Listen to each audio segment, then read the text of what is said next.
Bonjour, aujourd'hui je vais vous montrer comment faire une pièce de viande qui est assez boudée par les chasseurs. C'est l'épaule. L'épaule, c'est vraiment une pièce que moi j'adore. Puis que malheureusement, souvent ça se transforme en viande hachée ou en saucisse. Puis c'est pas pour les bonnes raisons. Fait que je vais vous montrer une petite recette vraiment simple à faire. Ça, on a une épaule de chevreuil. Ça pourrait être une épaule d'orignal, ça peut même être une épaule de bœuf, de porc, peu importe. La recette est sensiblement la même, peu importe ce qu'on utilise. Fait on commence, on prend un oignon, on met tout ça dans le slow cooker, la mijoteuse. On rajoute une échalote française dans le slow cooker, l'équivalent de 3 gousses d'ail. Encore une fois. On va rajouter, ça c'est notre nouveau bébé qui fait des sons. on rajoute 2 petites feuilles de laurier. Une cuillère à soupe de chaga. J'aime bien rajouter un produit sauvage quand je fais de la viande sauvage. Ça aurait pu être d'autres types de champignons, ça aurait pu être des branches d'épinettes, des jeunes branches d'épinettes qui peut être très bon aussi. Là j'ai utilisé chaga vu que c'est l'hiver puis c'est accessible par chez nous. Fait qu'on rajoute un peu de chaga. On va déposer l'épaule. Après ça, on saupoudre généreusement de sel. Un petit peu de poivre de cayenne pour assaisonner, épicer le tout. Une pincée de thym. Un petit peu d'origan. Un petit peu beaucoup. Et on termine par du poivre. On ne se gêne pas sur le poivre. On vient mettre l'équivalent à peu près d'1,5 litre d'eau.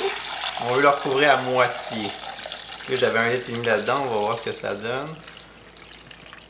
Vous voyez, c'est à moitié. Fait qu'il me reste à peu près 200. Fait que ça a 1,25 litres là, que ça a donné pour moi. On met ça à ail avec le couvercle. Ça va être prêt à peu près 4 à 6 heures, dépendant de la grosseur de la pièce de viande. Je vais vous remontrer après qu'est-ce qu'on fait quand la viande est prête. Ok, on a fini de cuire l'épaule de chevreuil. Une fois que c'est cuit, on voit la viande là, elle s'effiloche. On peut vraiment toutes les filocher comme ça. Fait qu'on la prend, petit peu par petit peu. Puis tu peux toutes les filocher. Ça peut se faire aussi avec une fourchette. Là. Vous voyez comment c'est tendre.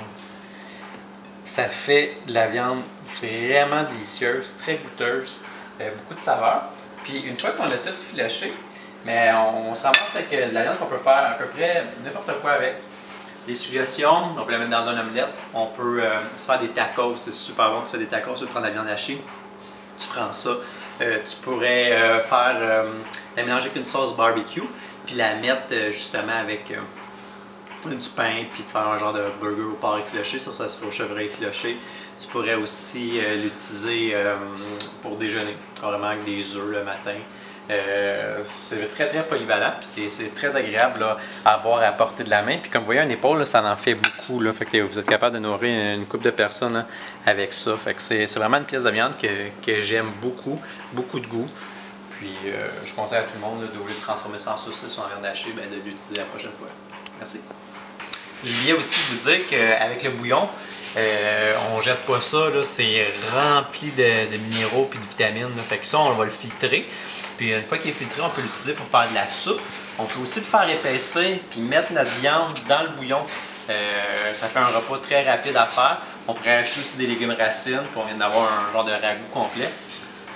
Mais je conseille fortement d'utiliser en bouillon ou si vous voulez faire une sauce à poutine, là, ça va faire une sauce à poutine débile. Là. On peut rajouter un petit peu de bouillon de poulet, puis bingo, vous ramassez avec quelque chose d'incroyable. Fait que juste de ne pas le jeter, le consommer, puis même le boire tous les matins, c'est super bon pour l'estomac aussi. À la prochaine!